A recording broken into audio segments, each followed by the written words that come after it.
My name is Jen Cushman. I am an empathic intuitive and energy practitioner, also certified in NLP, neurolinguistic programming, mental emotional release, and hypnotherapy. You guys will be seeing more of that in 2025 too, on the latter part of it as well. I am also a creativity coach for women, artists and creatives who are really here to get rid of your baggage, figure out what your self-sabotage is, your limiting beliefs, bust through those things so you can really, truly harness who you are and what your purpose is of this life, and then really start putting goals and aims in your life in order to get the results that you want. So I really am an intuitive coach in that way to really help you calibrate on results. Okay. And you will be finding out more about that in 2025 as well. So let's get rolling. 2025 in numerology is a 9-year. Okay. You add 2025 together, and what you get is a universal 9-year. So we are now in a universal 9-year. And last year, if you remember, 2024, 2 plus 0 plus 2 plus 4 was an 8-year. And an 8-year last year was a masculine year. It was a very physical year. It was a year of abundance, and it was a year of an action. It was a year of doing. Okay. So it was just a very physical year for all of us. We found ourselves being confronted with things that we had to deal with. Like, excuse me, that's just the universal energy. It was brought up for us to be able to take action on. So 8 was an action year. And the Chinese zodiac last year was the emerald dragon, the wood dragon, the green emerald wood dragon. And so the wood represents the earth element, which meant it was a very physical year, a year of doing things in our homes, taking action, a year of getting projects completed and done, or at least started, and a year of really financial. So last year was a really focus on money, financial stability, figuring out if you have financial stability, figuring out where you might need to make changes in your financial life. And for those who are taking action and doing the work, the personal growth and development work, it could also have been a time of abundance. If you did not see financial abundance in 2024, it pretty much meant that something was in the way. There was emotional baggage, there was lack mentality, there was things that were coming up from shadow that needed to be healed. And you were telling the universe, wait, I'm supposed to be in a year of abundance and I'm not getting abundance. Well, remember that the unconscious mind does not process negatives. So if you are telling the universe, this is not what I want, the universe is saying, oh, this is what you want. Let me give you more of it. Okay. Now that holds true for all the time, for all the years. Remember that our unconscious mind does not process negatives. So when you say, this is not what I want, when you focus on what you don't want, the universe doesn't actually see that. It doesn't understand that. It just sees want and what precedes want. And so it gives you more of what you want. Okay. So it's very, very important in manifestation and abundance that we get rid of the knots. We get rid of that move away from energy, and we get very, very clear of the want and what we want. Okay. So we don't tell the universe, I don't want this. We tell the universe, I want this. Okay. Now, the fire, the emerald fire and the wood thing just meant that what happens is fire energy is very intense energy, right? In mythological times, in any kind of science fiction, when the dragon comes in, there is a lot of fear because the dragon can just, with one big fiery breath, can burn it all down. That's what fire does. Fire takes no prisoners. Fire burns it down. Fire brings it up and it burns it out. So 2024 was a very challenging year for a lot of people with this very physical 8 energy and the combination of this dragon energy. Okay. So if you survived 2024, and I know you did because you're on here now, pat yourself on the back. Congratulations. And for those of you who thrived in 2024, financially, manifestation with abundance, home and health, really, really congratulate yourselves, because if you were able to thrive in 2024, what that means is you are accurately reading the collective energy and you are actively responding in your own life and taking action on the things you need to do. Because the year before was a 7 year, and that was a highly spiritual, highly personal, a highly reflective year. That's what 2023 was. Excuse me. And if you were doing the highly reflective, introspective year, spiritual year of 2023, that prepared you for the highly physical year of 2024. And that allowed you to be able to thrive. Now, if you weren't doing the work in the 2023, or your timing was off, or something was happening, it's okay. It's life. It's where we are and what we're doing. It just shows us that it's really fun to be riding, to understand the energies at the beginning of the curve so you can ride the quest of the curve, as opposed to understanding and getting awareness of the energies in the middle of the wave, because it's harder to get to the top of the wave when you're in the middle of it. And if you are not aware and you are not feeling the energies at all, and you're literally there when the wave crashes, then you're underwater. And that's where adjustments need to be made. And the cool part is life is all about awareness, understanding, making adjustments, resilience, getting the learnings, finding the blessings, because that's what life is about. And remember that in any given moment, you can change the energy of the moment with awareness, with breath, and with returning to love. Okay. So love is always the answer in any given moment to understanding what I need to do for my next right step. If we can make our next right step in awareness and love, then we can have a better option of making the next right step for us. Okay. Now, let me go back to 2025. 2025 is a 9 year. A 9 year is all about ending and completion of cycles. So, what you began, what I would love for you to do is go back and think about 2017. Where were you in 2017? What were you doing? What house did you live in? What job did you have? Where were you in your personal growth and development? Where were you in your spiritual growth? Because that was the beginning of this 9 year cycle. In numerology and in life, right? We have cycles of development. In the Tarot, we go through cycles, right? You start with the Fool and then you end with Mastery. We are always constantly going through cycles. So think about 2017. Where were you? Because right now in 2025, that is the end of your cycle, right? Very cool, right? I really had a very big awareness of this myself when I was doing the prep work for today's Magic Monday. Because in 2017, I had left the career that I was doing. I had left the resin company that I was a co-owner of. We had sold the company in 2016, and I had left that company and I left the industry that I was working in. And excuse me, that was the beginning of this major cycle of personal growth and development for me. So let me take a sip really quick. My voice is scratchy. I have my hot tea. You would not believe how much peppermint hot tea I have consumed in the last week. So that was the beginning of this very intense personal growth and development cycle. And I started 2017, which was the 1 year of that time, not really understanding numerology, not really having an understanding like I do today, 9 years later. I started that 1 year delving into shadow work. I wanted to know what was shadow.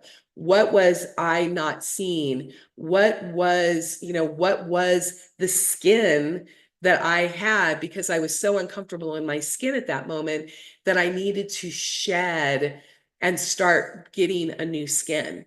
And so how exciting is it when I look at 2025 and I can look at the past 8 years of my growth, and I can tell you that I completely shed that old skin, you know?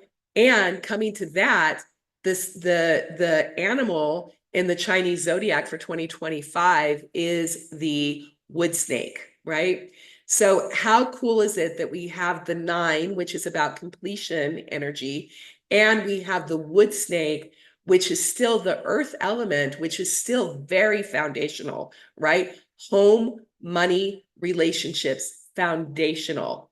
And the shedding of the skin. So in 2026, you get to begin your next 9-year cycle fresh and new with a brand new skin, right? And speaking of that, what I want to tell you, I was on Facebook, and I saw Anne Lamott, the writer Anne Lamott. I love her. I love her books. And she was on the Today Show doing a little segment. And one of the things she said is, love is who we are. Love is we are love with skin on it. And I thought that was so incredible. We are love with skin. And that's really it. So if I think about this next year, I think about the fact that I am shedding the last of the stuff. I am sloughing it off so that in 2026, I can be a brand new snake. I can be love with skin, right? So I found that so inspiring and so amazingly helpful, and I really loved it. Now, the cool thing about the dragon and the snake is they are both about shedding.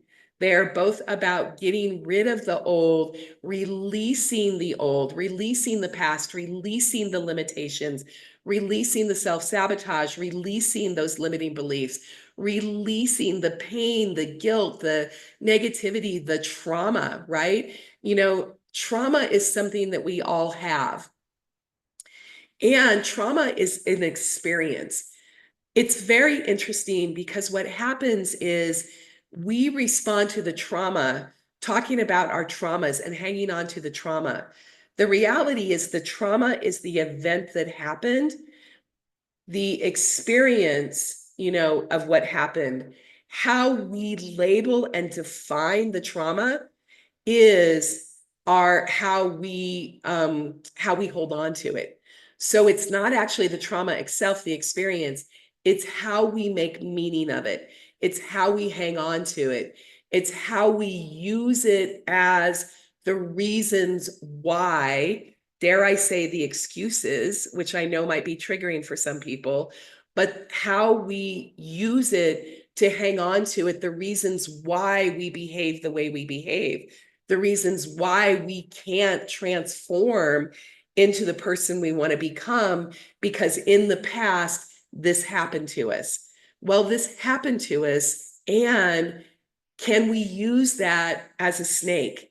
Can we use that trauma to get through it, to make a different meaning from it, to make a different experience of it, and to use it as fuel for our learning so we can move forward from it, and we can start talking from the scar rather than the wound?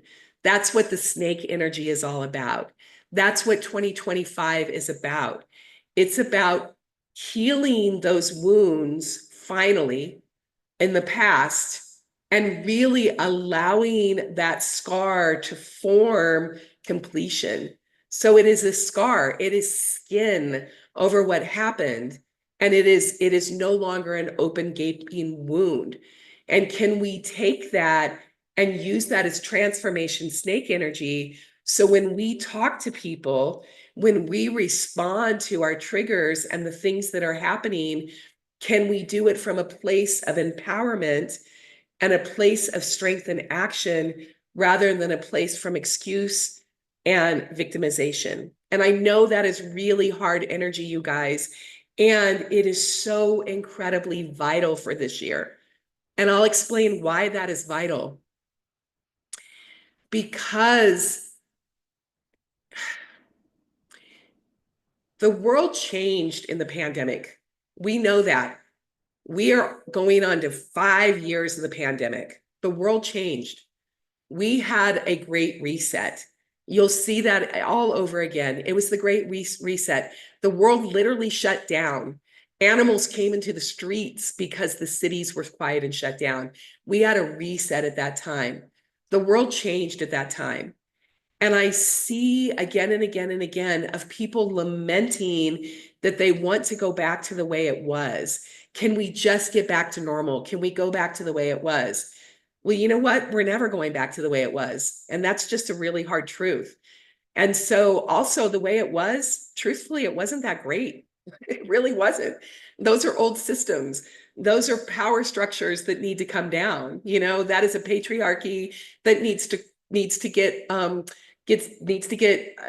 level, right? We need to become self-actualized and individualized and sovereign in our own beings.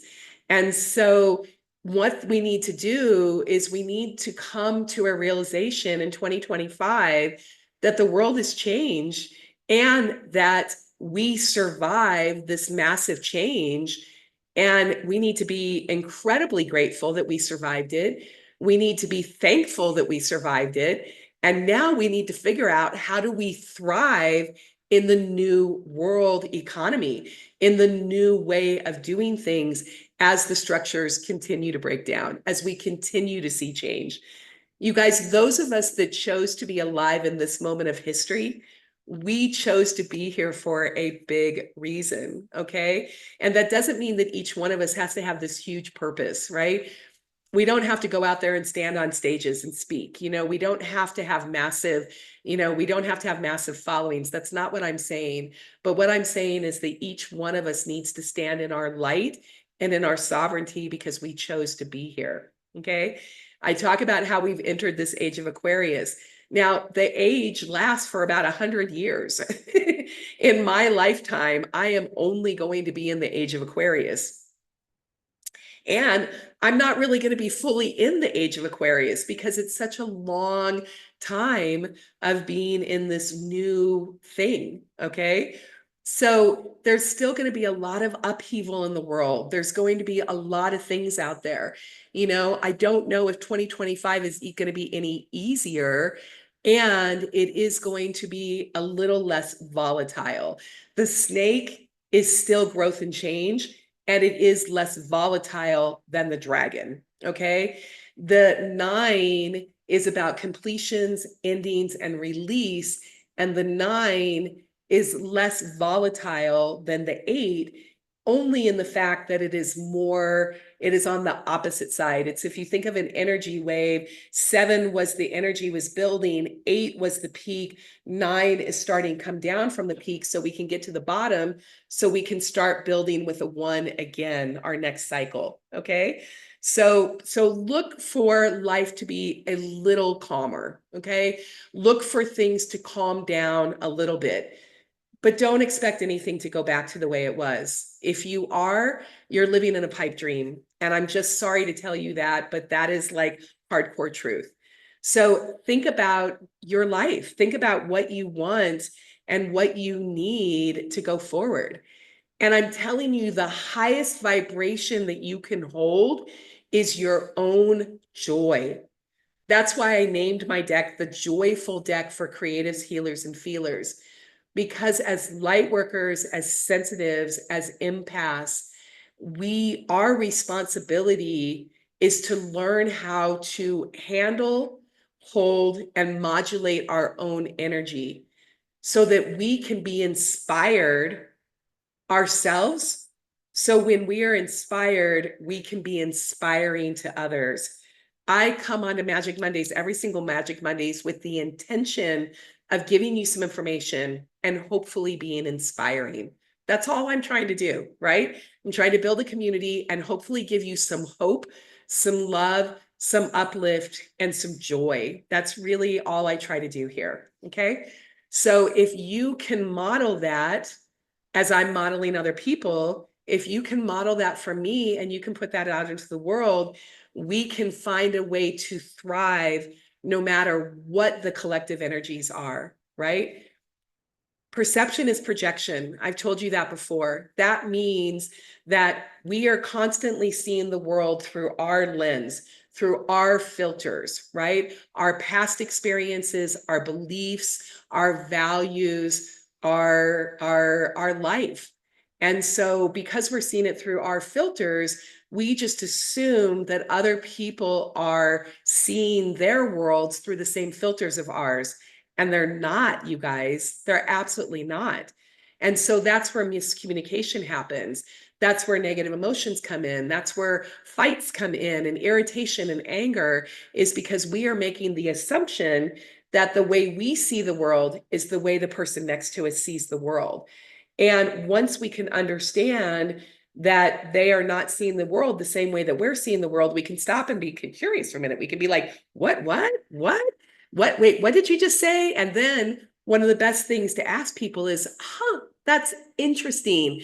Before you go into anger or frustration or sadness or whatever, if you can take a breath and stop a minute and go to the person in front of you, and just be like, wow, curious and curiouser. What does that mean to you? What does that statement mean to you? And then mostly they'll stop and they'll go, what do you mean? And you'll be like, no, I really want to know. You just said XYZ. What does XYZ mean to you? And then it can stop conflict right there, because then you can look at yourself and go, oh, well, that's really interesting. That word, that meaning doesn't mean the same thing to me that it does to them. And you can start getting more conversation going. And you can start getting the love flowing again, the understanding going again. You can move the stuck energy quickly.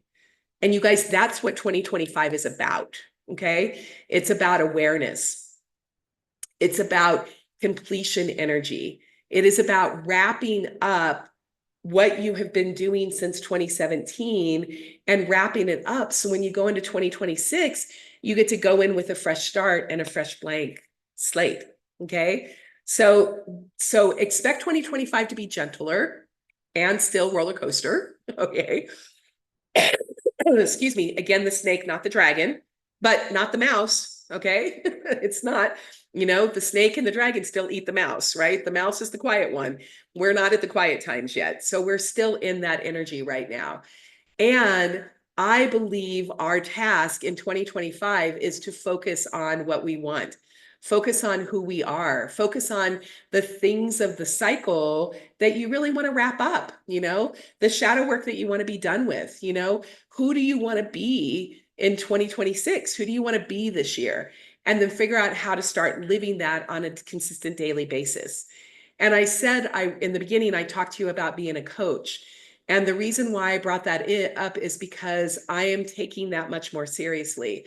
I am taking on new clients in 2025, and I am helping people to get rid of the baggage and create new goals for yourself so you can know who do you want to be, what do you want to do, and what do you want to have by the time 2026 rolls around, or by the later half of 2025. So I am really here to help and support that. And I am making a commitment to myself and to my people that if those of you want coaching and that resonates with you, please find me this year, because this is the year to finally get it done.